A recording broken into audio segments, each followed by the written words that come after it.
The stars had always called to humanity. For thousands of years, people on Earth looked up at the night sky and wondered what secrets it held. They built telescopes. They sent rockets into space. They walked on their moon. And finally, after centuries of dreaming, they built ships that could travel faster than light itself. Admiral Una stood on the bridge of the Earth's Pride, the flagship of humanity's first interstellar fleet. She was a woman of 53 years, with gray hair tied back in a tight bun and eyes that had seen both the beauty and the darkness of space. Behind her ship flew 14 others, carrying 15,000 of humanity's best and brightest. Scientists, doctors, artists, musicians, diplomats, philosophers, they had all volunteered for this mission. They were going to meet the Galactic Council. The Council had contacted Earth 3 years ago. 12 ancient species, they said, governing the galaxy in peace for over 100,000 years. They welcomed humanity to join them. They invited Earth's representatives to a ceremony on their capital world. Humanity was excited. They were not alone in the universe. There were others out there, and they wanted to be friends. Una wished she could share that excitement. Something felt wrong to her. The Council's messages were always polite, always friendly, but there was something cold behind the words. She had spent 30 years in the military. She knew how to read people. And these aliens, despite their kind words, made her nervous. "Admiral," said Lieutenant Somi, her communications officer, "we are entering the Verith system. The Council's capital world is ahead." Una nodded. "Send a message to all ships. Tell everyone to prepare for arrival. And Somi, keep our emergency channels open, just in case." Somi gave her a curious look but did as she was told. She was young, only 25, with bright eyes full of hope. She believed in this mission. She believed in friendship with the stars. Una hoped she was right. The fleet dropped out of faster-than-light travel near Verith Prime. It was a beautiful world, covered in silver cities and golden forests. Hundreds of alien ships floated in orbit around it, each one different, each one representing a different species of the Council. "They have sent us a landing zone," Somi reported. "They say we are welcome to bring all our people to the surface. There will be a great celebration." Una frowned. All their people? That was unusual. Normally, only a small delegation would attend such events. Why would they want everyone? But the Council had been clear. This was a special occasion. The first time a new species joined the galactic community in 10,000 years. They wanted to honor humanity properly. Against her better judgment, Una agreed. The 15 ships descended toward the planet. As they entered the atmosphere, Una noticed something strange. The alien ships in orbit were moving. They were forming a circle around the human fleet.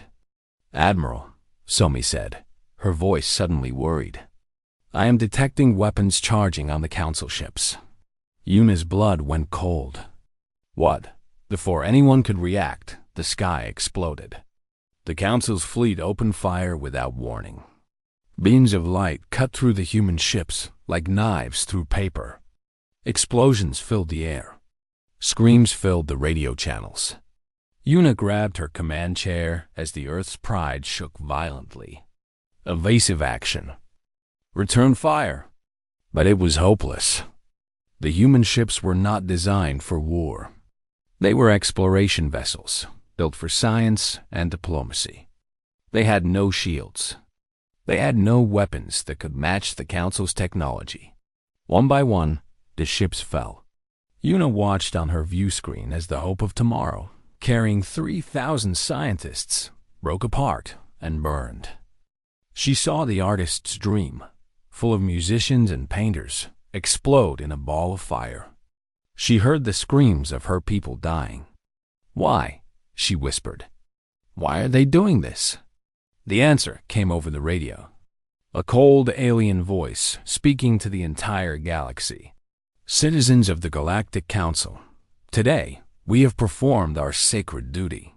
The human species has been identified as a threat to galactic peace.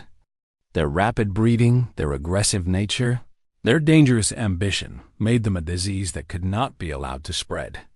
Today, we have cleansed that disease. The human infection has ended. Una felt rage burn through her grief. A threat, they had come in peace. They had brought artists and scientists, not soldiers and weapons. They had only wanted friendship, and the council had murdered them for it. "Somi," Una said, her voice steady despite everything.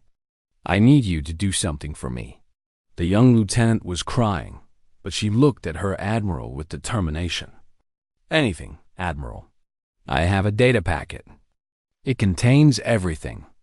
The truth about what happened here today, the Council's lies, and coordinates to something important. I need you to send it to Captain Taiho." Sami's eyes widened. Captain Taiho commanded a small patrol ship at the edge of Earth's solar system. He was far away from this massacre. "He needs to know the truth," Una continued. "And he needs to survive. Do you understand? Whatever happens to us, he must survive." Somi nodded and began working at her console. Her fingers flew over the controls even as another explosion rocked the ship. "Transmission sent," she said. Una smiled.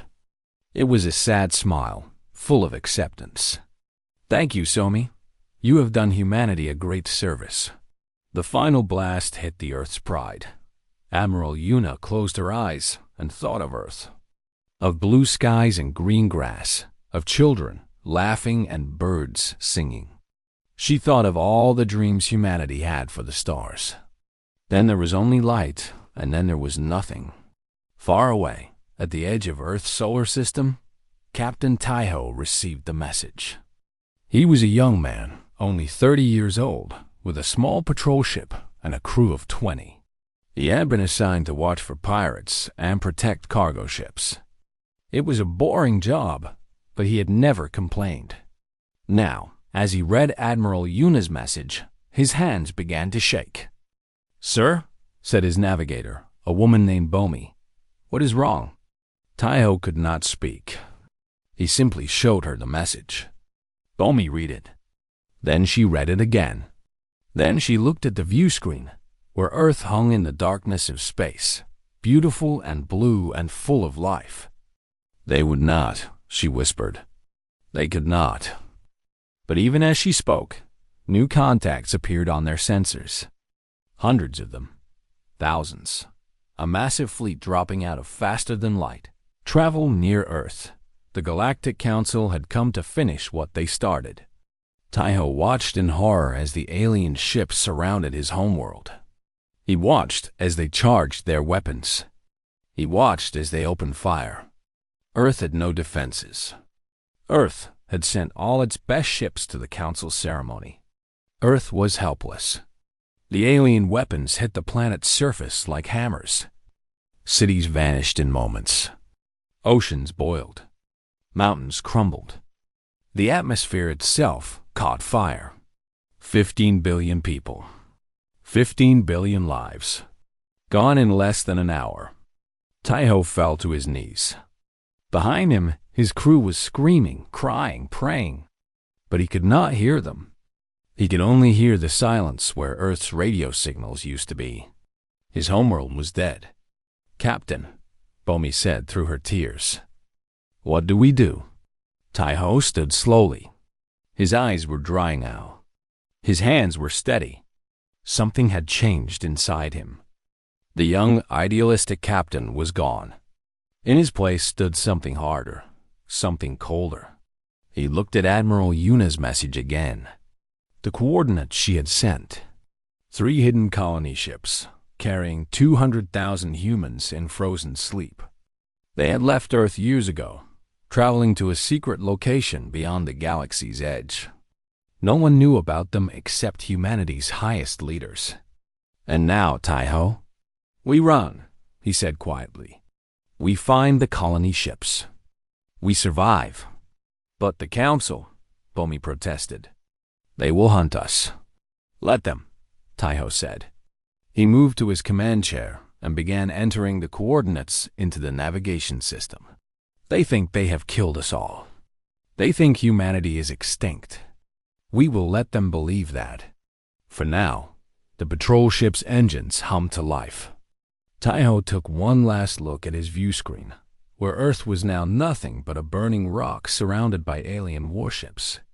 Remember this day, he said to his crew. Remember what they did to us. Remember 15 billion lives stolen for no reason. Remember and never forget.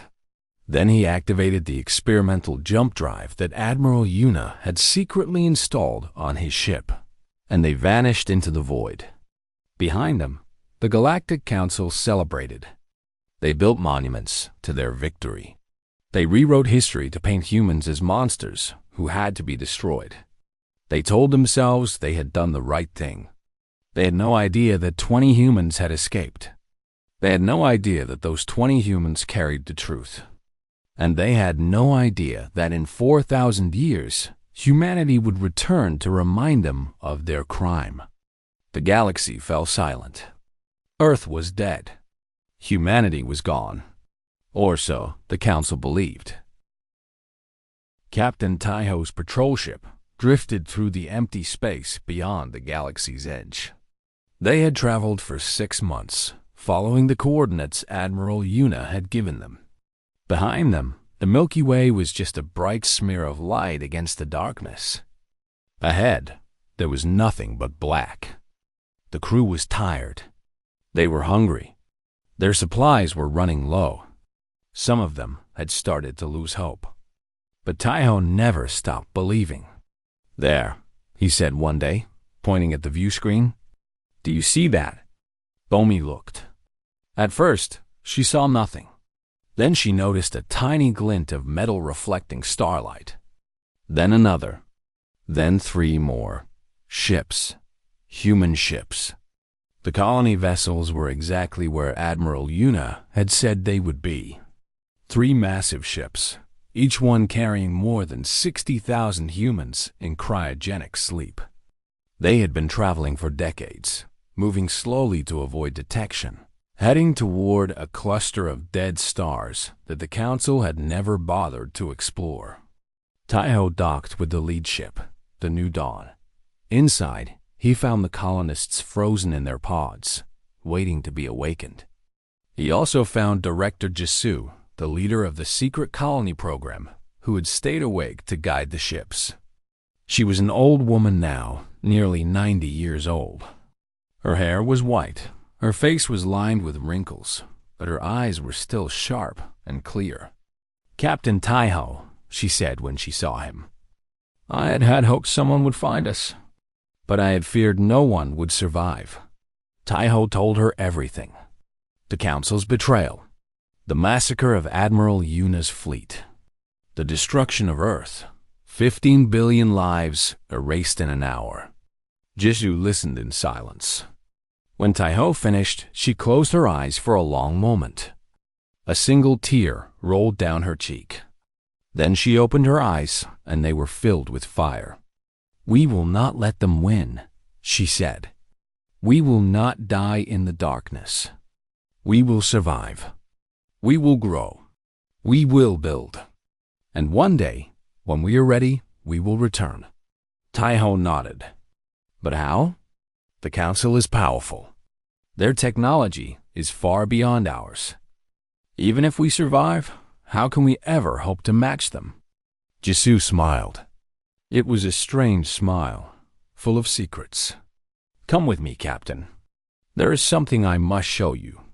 She led him deep into the New Dawn, past the sleeping colonists, past the engine rooms, to a section of the ship that Taiho did not know existed. Inside, he found something that took his breath away. Alien technology, but not Council technology. Something older, something different, something powerful. Before we left Earth, Jisoo explained, Our scientists discovered something buried deep beneath the ice of Antarctica. A ship. An ancient ship from a civilization that existed millions of years before the Council was born. We could not understand most of it, but we understood enough to know that it was important. So we brought it with us. Tai-Ho stared at the alien machinery. It hummed with energy that made his skin tingle. Can we use it? Not yet, Jisoo admitted. But we will learn. We have time. And we have something the Council does not expect us to have. What is that? Patience. The years passed. Then the decades. Then the centuries. The human colonists awoke from their frozen sleep to find themselves in a new home among dead stars. At first, they grieved for Earth. They cried for their families, their friends, their world. They wanted to attack the Council immediately, to get revenge, to make them pay. But Director Jisoo convinced them to wait. If we attack now, we will lose, she told them. We are only 200,000 people with outdated technology. The Council has trillions of citizens and thousands of warships. If we want justice, we must be patient. We must build. We must grow. We must become something they cannot defeat. It was hard advice to accept, but the colonists knew she was right. So they began to build. They hollowed out asteroids and turned them into cities. They captured comets for water and ice. They grew food in underground farms lit by artificial suns. Slowly, carefully, they created a new civilization in the darkness. And they studied the ancient technology. The first breakthrough came 300 years after the Exodus. A scientist named Dong Yun finally understood how the ancient ship's power source worked. It drew energy directly from the fabric of space itself. It was clean, unlimited, and more powerful than anything the Council had ever created. The second breakthrough came 500 years later. An engineer named Soman figured out how to use the ancient technology to create new materials, stronger and lighter than anything known to exist. With these materials, they could build ships that were faster and tougher than the Council's best. The third breakthrough took 1,000 years. A team led by Dr. Minho cracked the secret of the ancient weapon systems. What they found made even the most aggressive humans pause. The power they now held could destroy planets. It could destroy stars. It could destroy the entire Council if they wanted to. But they did not want to. We are not like them, said Director Jisoo's great-great-granddaughter, also named Jisoo, who had inherited her ancestor's position. We will not commit genocide. We will not murder innocents. We will be better than the ones who tried to kill us. The humans agreed. They would build their weapons. They would make themselves strong. But they would not become the monsters that the Council had called them. 2,000 years after the Exodus, humanity numbered in the billions. They had spread across hundreds of worlds in the dark space beyond the galaxy. They had technology that the Council could not imagine. They had ships that could cross the galaxy in days. They had weapons that could crack planets like eggs. And still, they waited. Admiral Hyam, commander of the newly formed Judgment Fleet, stood on the bridge of the Remembrance, the most powerful warship ever built by human hands. He was a tall man with a serious face and eyes that had never seen Earth except in pictures. His wife, Commander Minji, stood beside him. She had designed the weapons that filled the Remembrance's hull.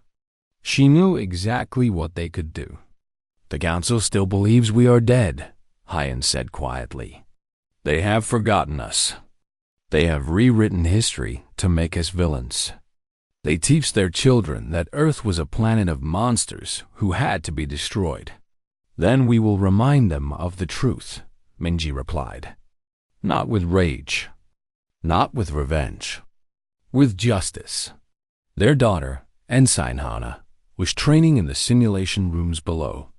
She was 18 years old, the same age her ancestors had been when they first dreamed of the stars. But unlike those ancestors, she was born in darkness. She had never known sunlight. She had never felt rain on her face or grass beneath her feet. All she had known was the cold void, the artificial lights, and the stories of Earth. "Do you think she will ever see a real sun?" Minji asked. Hyan nodded slowly. "She will. All our children will. But not yet.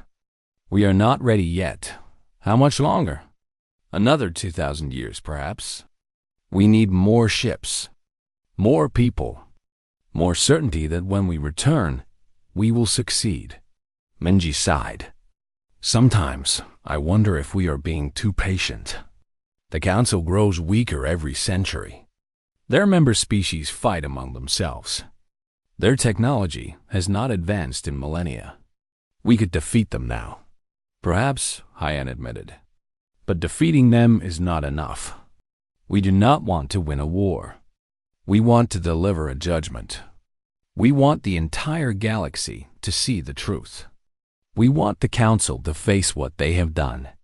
And for that, we must be patient a little longer." The centuries continued to pass. Humanity grew stronger. Their technology advanced. Their population exploded. And through it all, they remembered. Every child learned the story of Earth.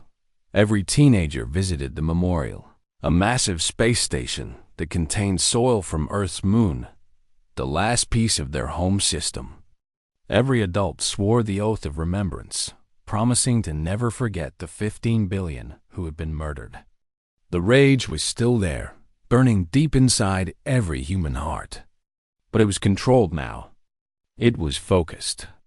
It was patient. 4,000 years after the genocide, humanity was ready.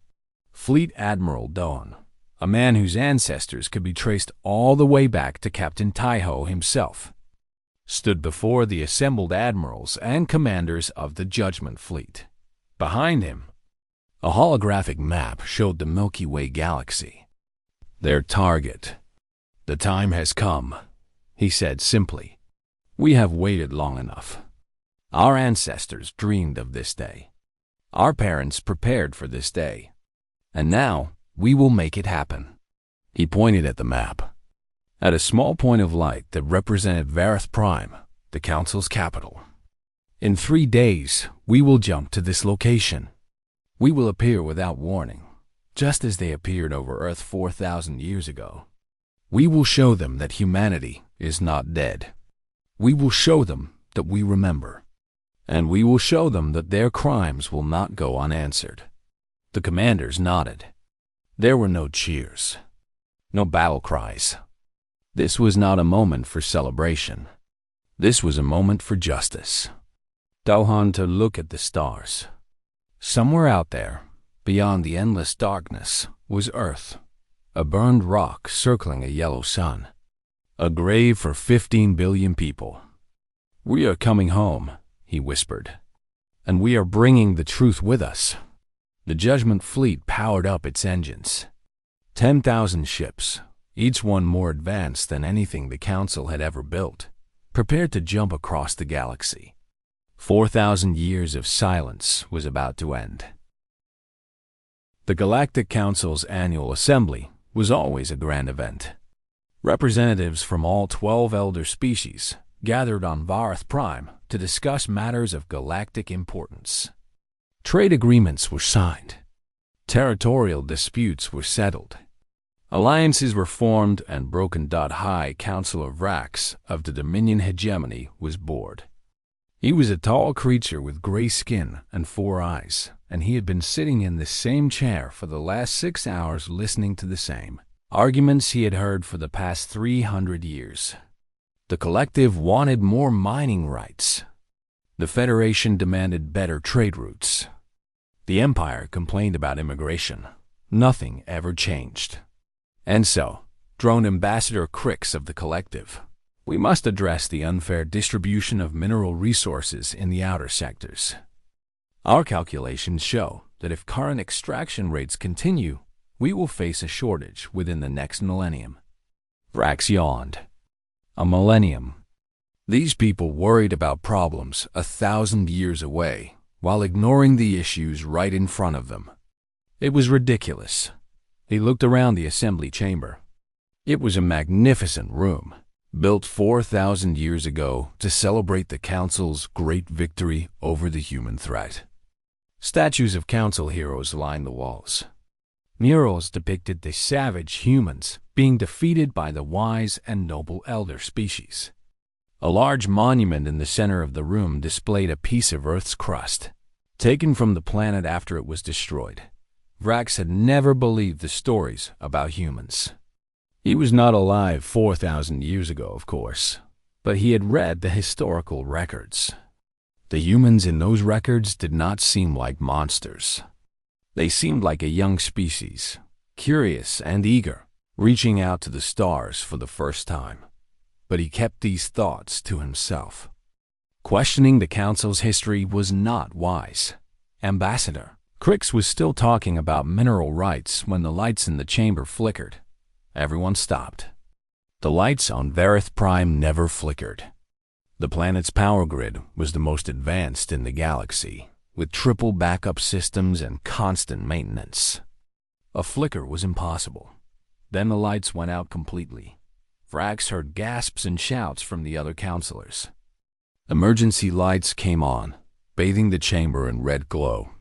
Security officers rushed in, weapons drawn, looking for threats. "What is happening?" demanded Counselor Marta of the Federation, her voice high with fear. Before anyone could answer, every screen in the chamber turned on by itself. Every holographic display, every communication device. They all showed the same thing, a human face. Vrax felt his blood freeze. It was impossible. Humans were extinct. They had been dead for 4,000 years. Everyone knew this, but there was no mistaking what he was seeing. 2 eyes, 1 nose, 1 mouth, smooth skin covered with short hair. It was a human male, middle-aged, wearing a uniform that Vrax did not recognize. Behind him, through what looked like a ship's view screen, Vrax could see stars, and he could see ships. Thousands of them. "This is Fleet Admiral Dawn of the Human Remnant," the human said. His voice was calm, steady, cold. "I am addressing the Galactic Council and all species under their rule. 4,000 years ago, you murdered our homeworld. You slaughtered 15 billion of our people. You erased us from history and called it justice." Panic erupted in the chamber. Counselors screamed. Some tried to run. Security officers shouted orders that no one followed. "Silence." High Counselor Vrax bellowed. Somehow, his voice cut through the chaos.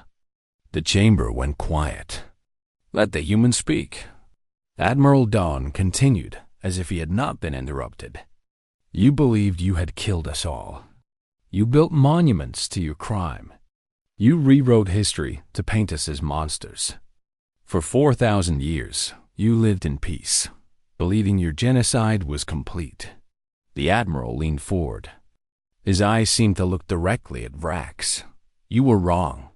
Alarm sirens began to wail across Varith Prime. Defense platforms in orbit activated, charging their weapons. The Council's home fleet, 300 warships strong, began moving to intercept the human vessels. "High Counselor," said General Torx, commander of the defense forces, "our sensors show 10,000 enemy ships in orbit. Their design is unknown. Their power signatures are beyond anything in our database. Can we defeat them?" Vrax asked. Torx hesitated. That was answer enough. On the screens, Admiral Doan was still speaking. "We did not come here for war. If we wanted war, you would already be dead. We came here for something far worse. We came here for the truth.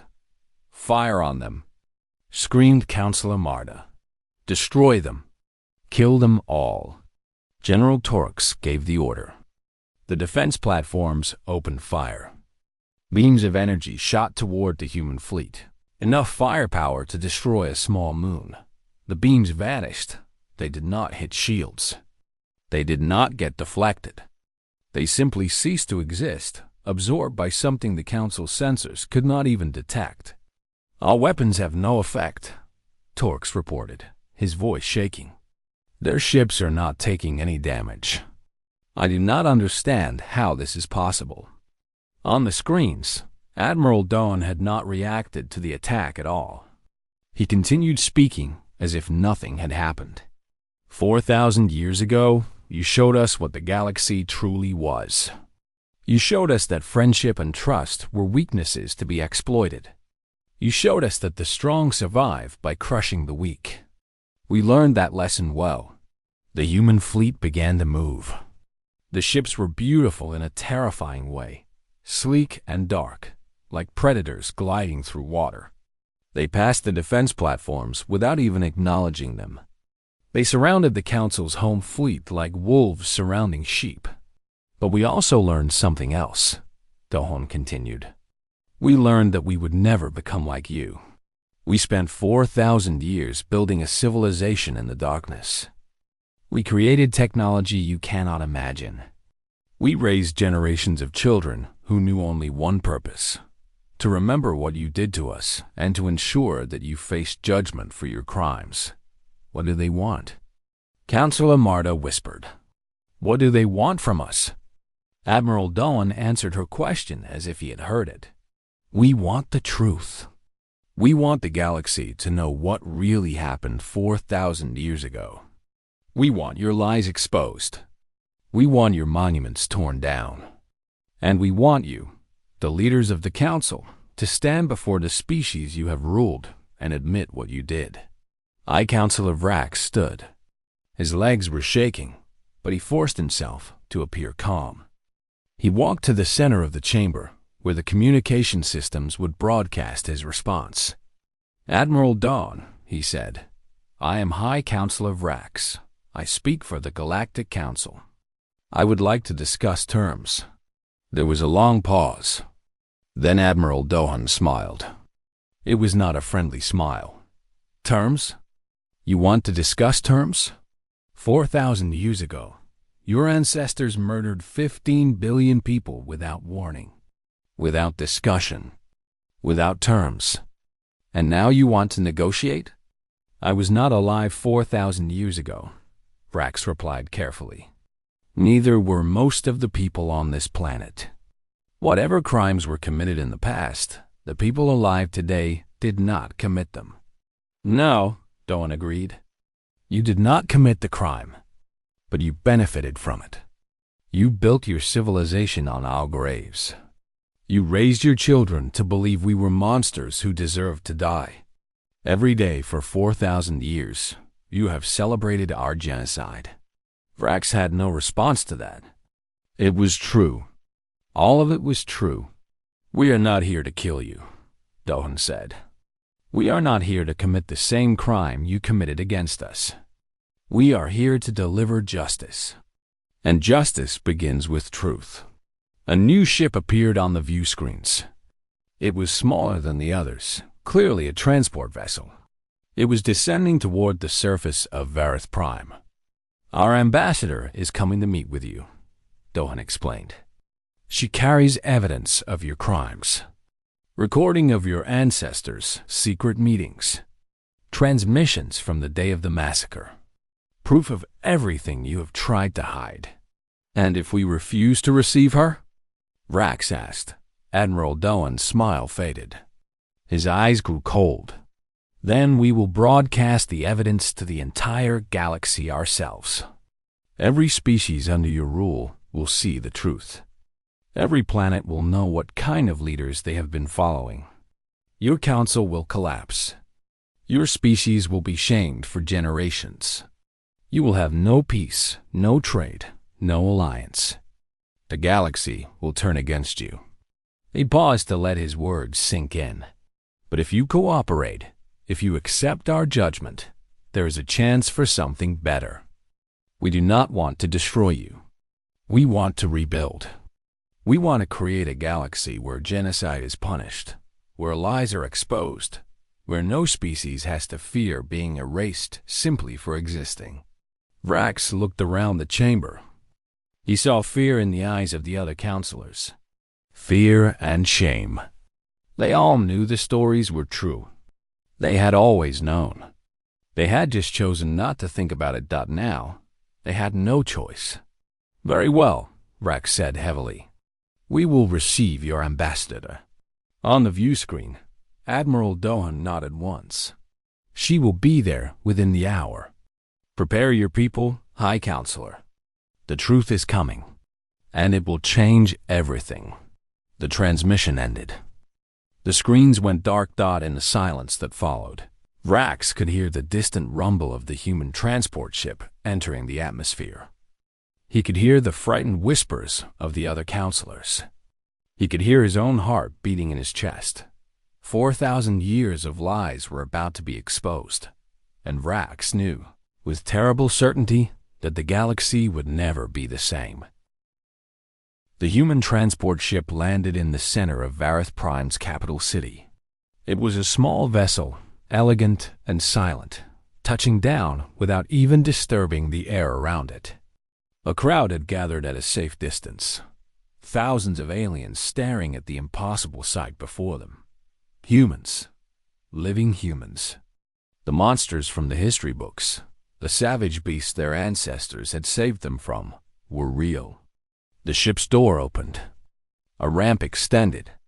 And Ambassador Yunji stepped out into the light of an alien sun.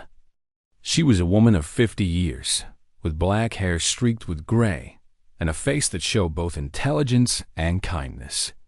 She wore a simple white uniform, with no decorations, no medals, no signs of rank, except a small pin on her collar showing Earth, a blue and green planet that no longer existed. Behind her walked 2 guards. Lieutenant Junho was a tall man with broad shoulders and calm eyes. Sergeant Yeren was a smaller woman with quick movements and a sharp gaze.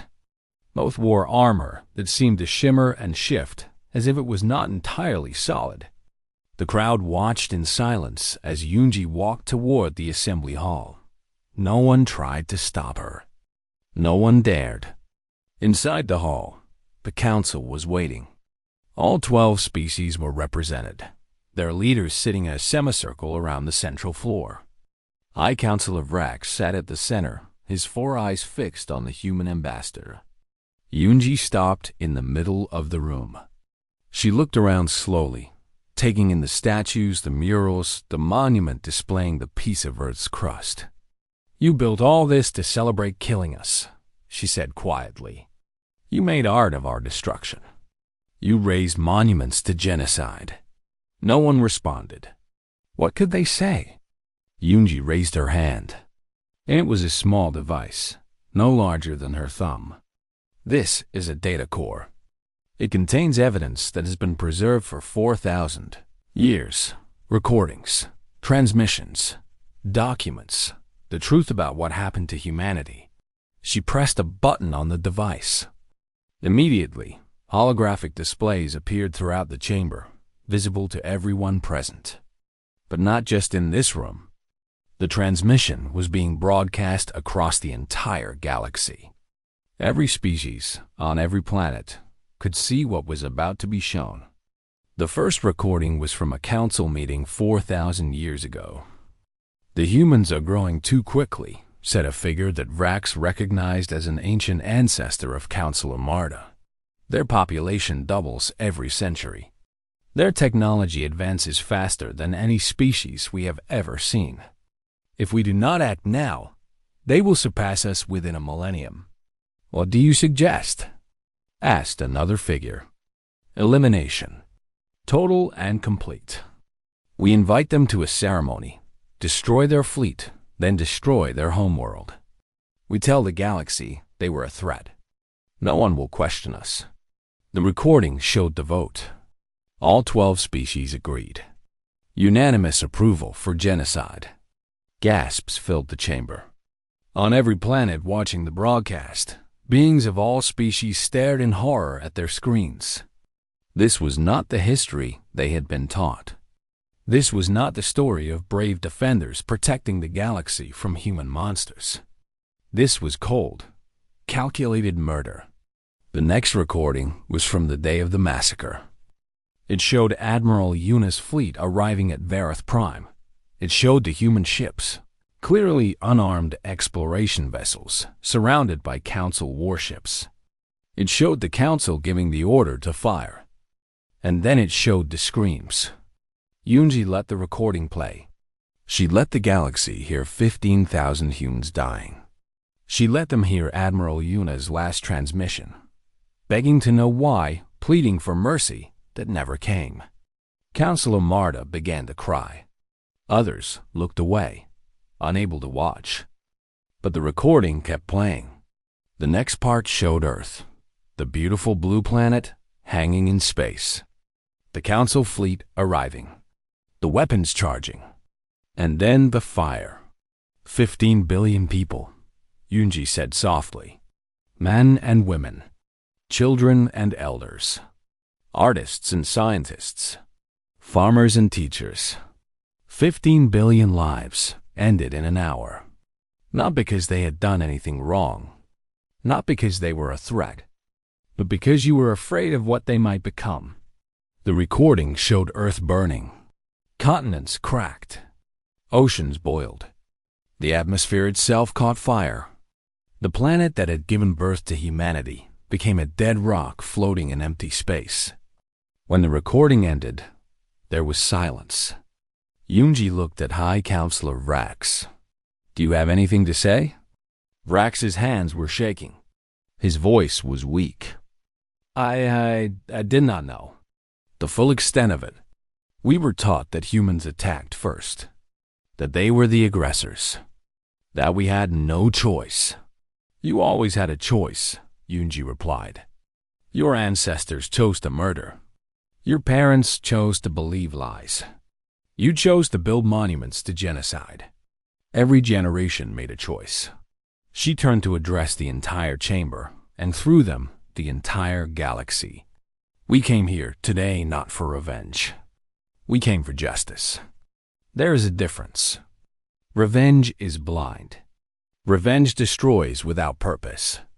Justice sees clearly. Justice rebuilds what was broken. She held up the data core again. This evidence will be made available to every species in the galaxy. Your citizens will know the truth. Your children will learn what their ancestors really did. The lies end today. What do you want from us? Vrax asked. His voice was barely a whisper. What is your judgment? Yunji had waited 4,000 years to answer this question. Her ancestors had waited. Her parents had waited. Every human who had ever lived in the darkness between galaxies had dreamed of this moment. And now it was here. The Galactic Council is dissolved, she said. Your authority ends today. A new assembly will be formed, one where every species has equal voice, where no group can hold power over others. There were protests from some counselors, but they died quickly under Yunji's cold gaze. The 12 elder species will disarm. Your weapons of mass destruction will be dismantled. Your warships will be reduced to what is necessary for defense only. You will never again have the power to commit genocide. More protests. More silence. You will pay reparations. Not in resources. Not in money. In labor. For the next 1,000 years, your people will work to rebuild what you destroyed. You will construct schools that teach the true history. You will build hospitals for the species you have exploited. You will serve those you have dominated. Counselor Marta stood up. 1,000 years? That is 10 generations. Why should our descendants pay for crimes they did not commit? Yunji's expression did not change. Our children have paid for crimes they did not commit since the day Earth burned. They were born in darkness because of what your ancestors did. They never knew sunlight, never felt rain, never saw a blue sky. And you ask why your descendants should share the burden. Marta sat down. She had no answer. Finally, Yunji continued, you will build a memorial. Here, on Vareth Prime, visible from space. It will contain the name of every human who died in the genocide. 15 billion names. It will take centuries to complete. And when it is done, it will stand forever as a reminder of what happens when fear overcomes wisdom, when lies replace truth, when power is used to destroy instead of protect. She paused, letting her words sink in. These are our terms. They are not negotiable. You will accept them, or you will face the alternative. And what is the alternative? Vrax asked.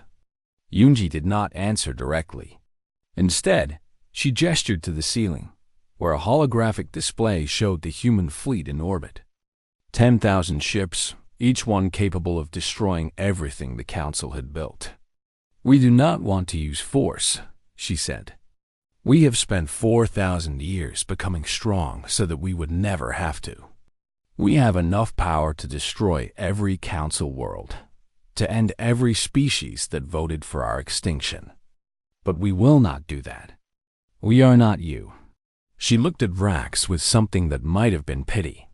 You wanted us extinct because you feared what we might become. Let me tell you what we became. We became a civilization that turned rage into patience. We became a people who built wonders in the darkness instead of spreading destruction. We became strong enough to destroy you and wise enough to choose not to. She took a step closer to the Council. You call us monsters. You said we were a threat to galactic peace. But it was you who murdered without warning. It was you who lied to 100 generations. It was you who built your prosperity on 15 billion graves. We are not the monsters here. High Council of Vrax stood slowly. He walked to the monument in the center of the room, the piece of earth crust that his people had displayed as a trophy for 4,000 years. We accept your terms, he said quietly. All of them. There were shouts from some counselors, but Vrax raised his hand for silence. What choice do we have? He asked his colleagues. We committed the greatest crime in galactic history. We have lied about it for 4,000 years. Now the truth is known. Every species in the galaxy has seen what we did. We can accept judgment gracefully, or we can be destroyed. Those are our only options. He turned back to Yunji. The Council is dissolved. We will disarm. We will pay reparations. We will build your memorial. And we will spend the rest of our existence trying to deserve the mercy you have shown us. Yunji nodded once. Then we are done here. She turned and walked toward the door. Lieutenant Junho and Sergeant Yaren followed. At the doorway, she stopped and looked back. 4,000 years ago, my ancestors wanted nothing but friendship. They came to you with open hands and hopeful hearts. You answered them with fire. Remember that. The galaxy was unrecognizable. The old council was gone, replaced by a new assembly where every species, from the mightiest empire to the smallest colony, had equal voice. The elder races who had once ruled without question now sat alongside those they had exploited for millennia. It was not an easy transition. There was anger. There was resentment. Some of the former council species refused to accept their new position. Some tried to fight back. But they quickly learned that the humans were watching, and the humans had very long memories. President Sunho stood on the surface of Earth. The planet was dead. Nothing grew here anymore. The oceans were gone, boiled away 4,000 years ago. The atmosphere was thin and poisonous. The cities were dust. The mountains were craters, but it was still Earth. It was still home. Behind the president, construction drones moved silently across the gray landscape. They were building something in the ashes of what had once been Seoul. Not a city, not a colony, a memorial. The memorial city would be the largest structure ever built by human hands. It would contain a record of every person who had died in the genocide. Not just names, but stories, faces, memories. The humans had spent 4,000 years collecting information from old databases, recovered transmissions, anything that survived. They would not let the dead be forgotten. Father. Sunho turned. His daughter, Captain Era, stood beside him. She was 30 years old, commander of a ship in the exploration corps. She had her mother's eyes and her father's stubborn chin. The Outer Rim surveys are complete, she reported. We have identified 17 garden worlds suitable for colonization. The first settlers are ready to depart. Sunho nodded slowly. New worlds. New homes. New beginnings. 4,000 years ago, humanity had dreamed of spreading among the stars. That dream had been stolen from them. Now they were taking it back. And the former council species? He asked. Era's expression hardened slightly. They are working. The hegemony finished the first memorial site on Vareth Prime yesterday. The Federation is building schools on Nexar 3. The Collective is establishing hospitals in the outer territories. Any resistance? Some. A group of hegemony hardliners tried to sabotage the memorial construction last month. They were caught and sentenced to work on the project personally. They will spend the rest of their lives building monuments to the people their ancestors murdered. Sunho looked up at the stars. Somewhere out there, the species who had destroyed his homeworld were learning what it meant to serve instead of rule. They were building instead of destroying. They were teaching truth instead of lies. It was not revenge. Revenge would have meant killing them. Revenge would have meant doing to them what they had done to humanity. This was something harder. This was justice. Do you think they will ever truly understand? Era asked. What their ancestors did. Sunho was quiet for a long moment. Some will. Some will learn to see humanity as we really are, not as the monsters their history books described. They will teach their children the truth, and their grandchildren will grow up in a galaxy without lies. And the others? The others will spend their lives building memorials and schools and hospitals. They will work alongside the species they once oppressed. And even if they never understand, even if they go to their graves hating us, the work they do will still help others. Their labor will still make the galaxy better. He turned to face his daughter. That is the difference between justice and revenge. Revenge only destroys. Justice can transform destruction into creation. Era nodded slowly. She had been born in the void between galaxies, raised on stories of Earth and the genocide. She had never known a world with blue skies or green grass. But she understood what her father was saying. The humans could have become monsters. They could have spent 4,000 years building weapons of pure destruction, preparing to wipe out the species who had wronged them. Some had wanted exactly that, but they had chosen a different path. They had built a civilization in the darkness that was better than anything the Council had ever created. They had raised children who understood that strength without wisdom was meaningless. They had created technology that could destroy stars, and the self-control never to use it for evil. When they finally returned to the galaxy, they had not come as conquerors. They had come as judges, and their judgment was mercy. I should return to my ship, Era said. The expedition to the outer territories leaves tomorrow. Sunho embraced his daughter. Be careful out there. I will. She pulled back and smiled. You know, in the old stories, humans were explorers, scientists, dreamers. We spent our whole history reaching for the stars. And now? Now we finally get to reach them. She walked back to her shuttle, and Sunho watched her go.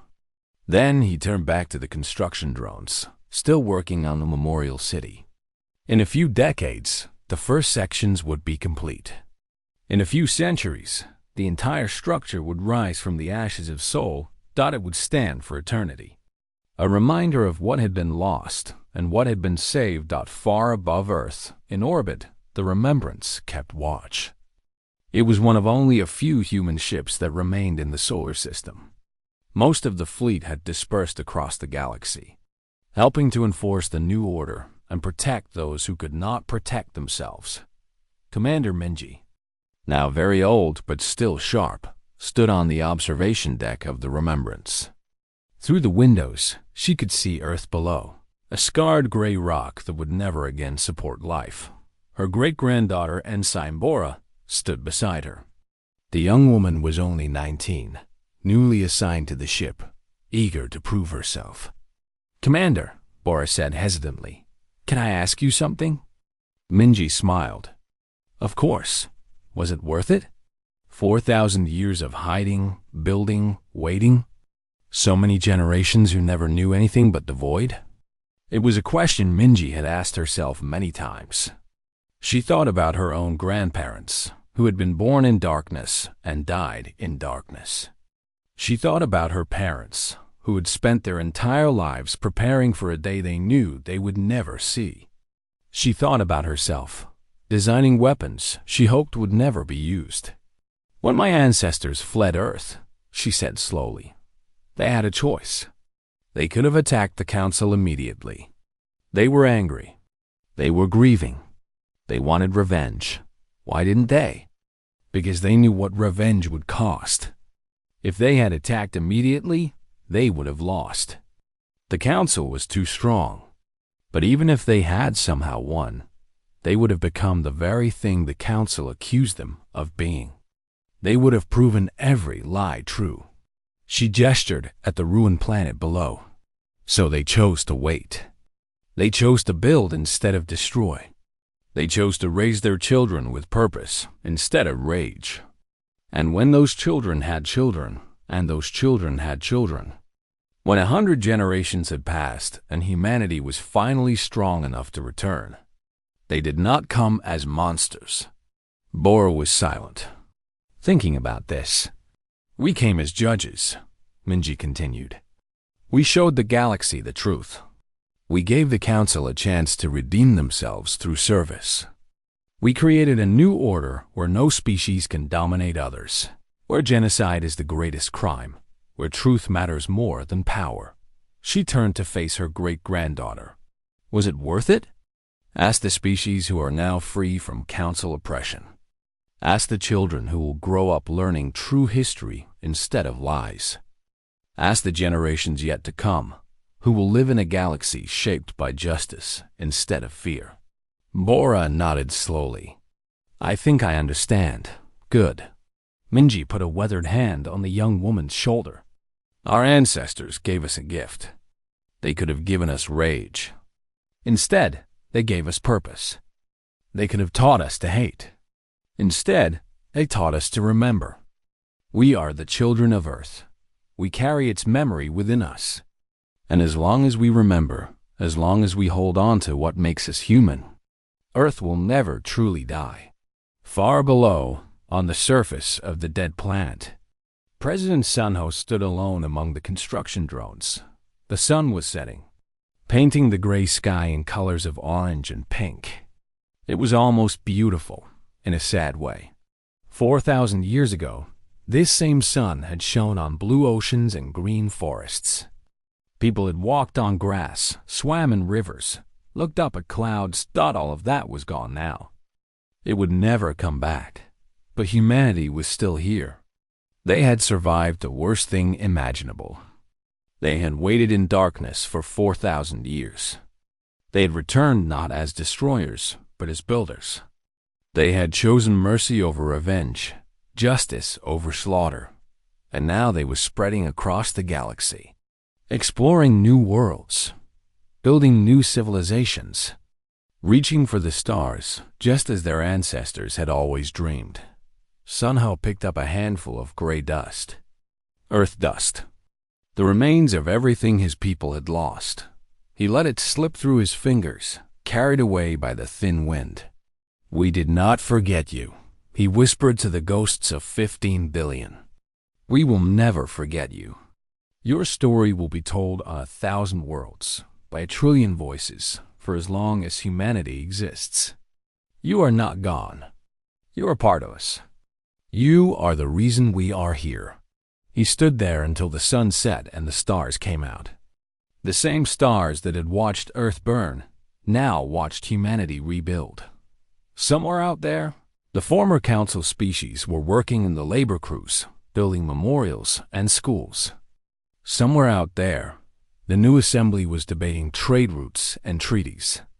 Somewhere out there, human explorers were discovering new worlds.